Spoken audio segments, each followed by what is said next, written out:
जय हिंद। मैं हूं अमित कश्यप और आप देख रहे हैं हंगामा टाइम्स न्यूज। और आज वक्त है एक ऐसे खुलासे का जिसे सुनकर नेताजी सुभाष चंद्र बोस की आत्मा भी व्यथित हो देगी।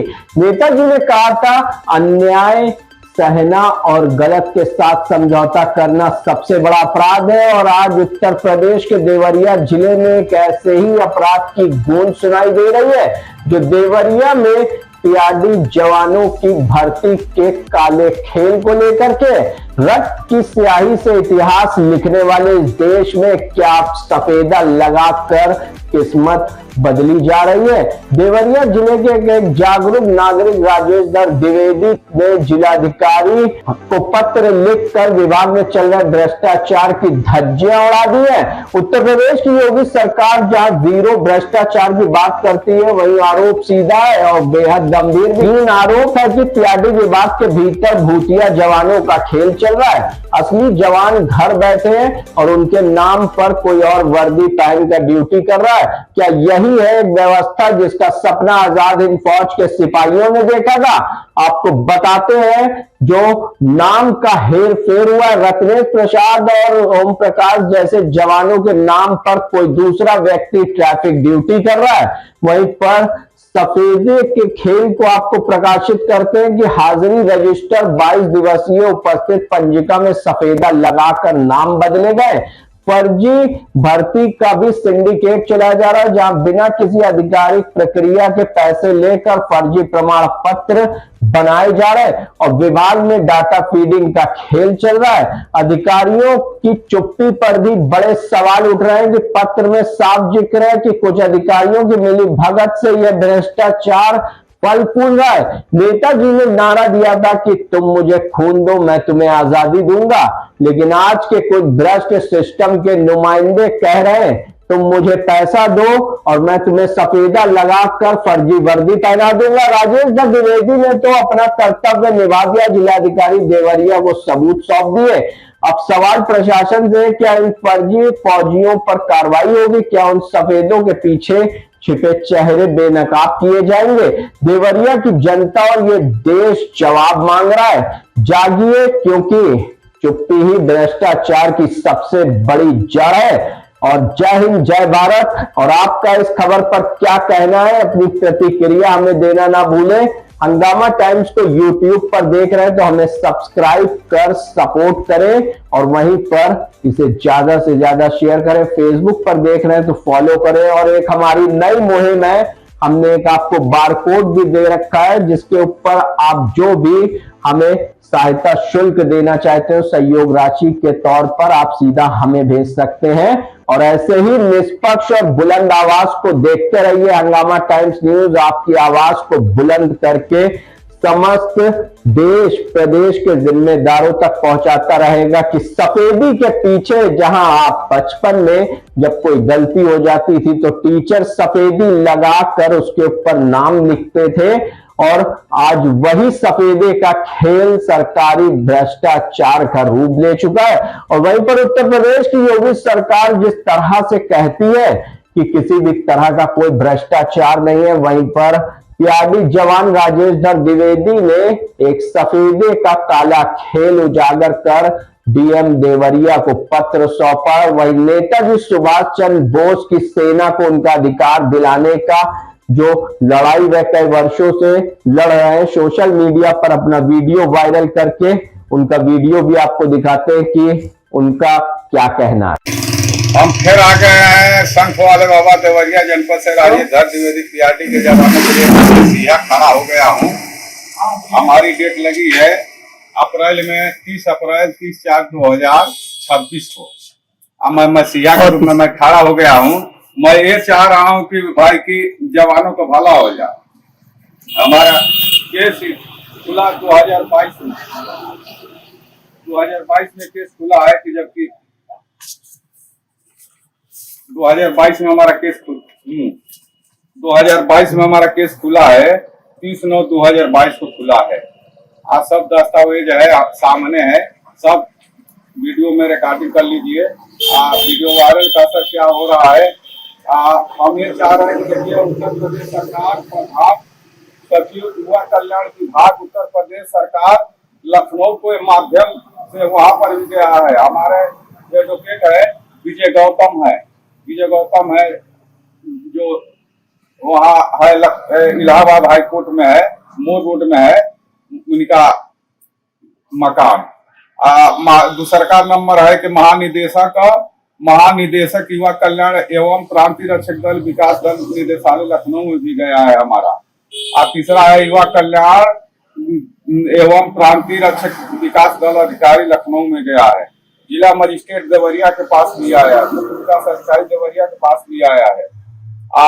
युक्त रिट याचिकाकर्ता द्वारा माननीय न्यायालय में के संपर्क 30/9/2022 का हुआ है। हम पाछे नहीं हटेंगे।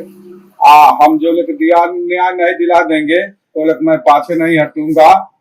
30/10/2019 से और 21/7/2021 तक ले पारित याचिकाकर्ता का बर्खास्त करते हुए रद्द का आदेश करके परिणाम लाभों का सहित बहाल करने का निर्देश दे। मुख्यमंत्री से आग्रह बराबर हम चाह रहे मुख्यमंत्री जी अधिकारी प्रधानमंत्री बने आवे वाला टाइम में 2027 में आए। देखिए मुकदमा संख्या है सभी जवानों को जो पहले पुराना विभाग है 1947 में संगठन में सुभाष चंद्र बोस का बनाया हुआ फोर्स है। कई पुलिस आरक्षी के बराबर इसको जो छुट्टी दिया जाता है इनको भी छुट्टी जो सुविधा उनको दिया जा रहा है इनको भी छुट्टी दिया जाए। महीना में कम से कम जवानों को होमगार्ड हो चाहे चौकीदार कम से कम महीना में 5 दिन का छुट्टी दे। उत्तर प्रदेश लखनऊ में भी मैं धरना में गया था। धरना में कई जगह परिवर्तन चौक पर भी गया था, मायावती का वहां पर भी मैं इको गार्डन भी मैं गया था। मैं धरना भाषण शंख बजा करके मैं पाछे हटने वाला नहीं हूँ। मुख्यमंत्री जी से आग्रह है कि इन जवानों का पुलिस आरक्षी वर्ग समान कार्य के समान मूल वेतन जो पुलिस का मिलता है 21,700 रुपया तक इनको भी दिया जाए। यदि नहीं देंगे तो इसके लिए मैं लड़ता रहूंगा, हमारा शंख बजता रहेगा। किसी का 75 जिला 18 मंडल में 4 प्रदेश अध्यक्ष हो गए हैं, लेकिन मैं प्रदेश अध्यक्ष नहीं हूँ। मैं शंख वाले बाबा हूँ। प्रदेश 75 जनपद 18 मंडल के लोग हमको जानते हैं। हम ये चाह रहे हैं किसी का धरना करना किसी का हिम्मत नहीं था, केवल वही रामनर से यादव किए थे, हम किए थे। हम ही यही शंख वाला बाबा धरना सब जगह रखा था। यही शंख वाला बाबा शंख बजा करके करता रहेगा। हम चाह रहे हैं कि पुलिस आरक्षी का जो सुविधा दिया जा रहा है इन जवानों को भी दिया जाए। बस जय हिंद जय भारत। आज संघ का आवाज मुख्यमंत्री प्रधानमंत्री तक ले सबके जगह वीडियो वायरल का पहुंचाया जाए। वीडियो वायरल का क्या असर पड़ रहा है। जय हिंद जय भारत।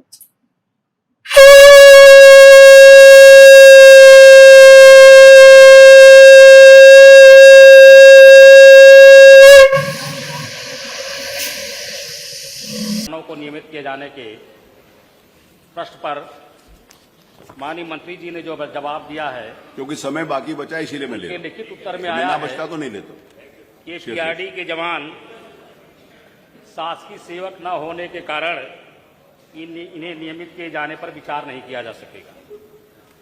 माननीय अध्यक्ष जी, प्रांतीय रक्षक दल अधिनियम 1948 में जब इस संगठन को इनरोल्ड किया गया तो शायद ही इस बात का एहसास रहा होगा कि आगामी दिनों में प्रांतीय रक्षक दल के जवानों की इतनी आवश्यकता उत्तर प्रदेश पुलिस प्रशासन में रहेगी। आज जहां कहीं भी जन दबाव के कार्यक्रम होते हैं, चुनाव होता है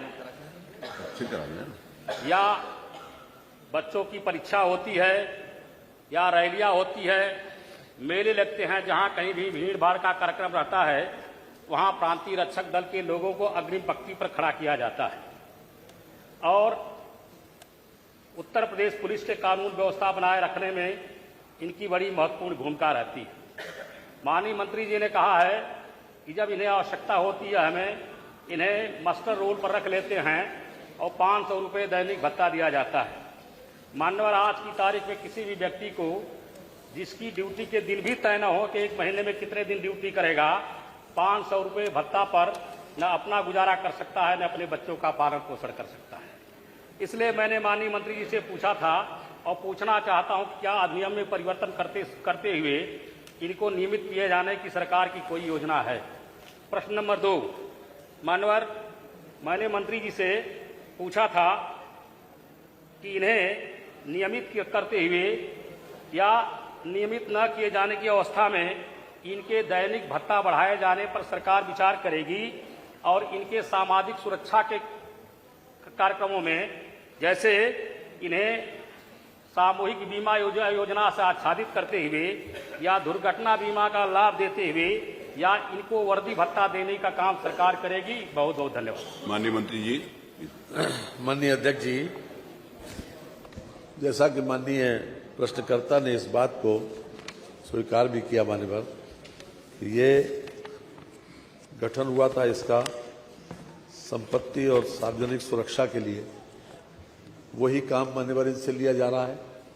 हमारी योगी जी की सरकार ने अप्रैल 2025 में, जिसको अभी 1 साल भी नहीं हुआ, 10 महीने पहले मान्यवर 395 रुपये इनका भत्ता था, उसको बढ़ा के 500 रुपये कर दिया गया मान्यवर। ये सोच के कि भाई इनकी ड्यूटी है, इसलिए इनको भत्ता बढ़ा दिया जाए। तो ये सरकार तो स्वयं संवेदनशील है इस बारे में, और हम ही ने बढ़ाया है 105 रुपये। अब 500 रुपये इनको मिलता है मान्यवर। और फिलहाल जो है वो चूंकि सरकारी सेवा में नहीं है मान्य, इसलिए नियमित करने वाली कोई योजना है नहीं मान्यवर। प्रश्न संख्या 9 श्री महीनाथ यादव। आपने मुझे क्वेश्चन पूछने का अवसर दिया, बहुत बहुत धन्यवाद। माननीय अध्यक्ष जी, हमारा माननीय मंत्री जी से सिर्फ मैंने इनसे पूछा था